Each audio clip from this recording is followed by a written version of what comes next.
pwede ba yun? Habang siya ay nasa operating table at unconscious siya, ay cabinet pa rin ang acting? Nasaan si Bongbong? Nasaan si Bongbong? Nasaan si BBM? Ipakita nyo siya sa amin.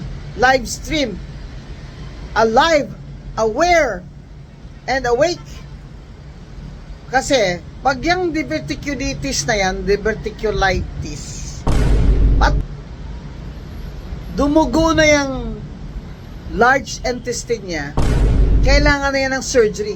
Pag nag-surgery si BBM, syempre general anesthesia yon. Aba, ayon sa ating batas, di ba? Temporarily incapacitated siya. And if he's temporarily incapacitated, the Vice President assumes office, hindi ba? Pwede ba yun? Habang siya ay nasa operating table at unconscious siya, ay cabinet pa rin ang acting? Hindi naman pwedeng ganon.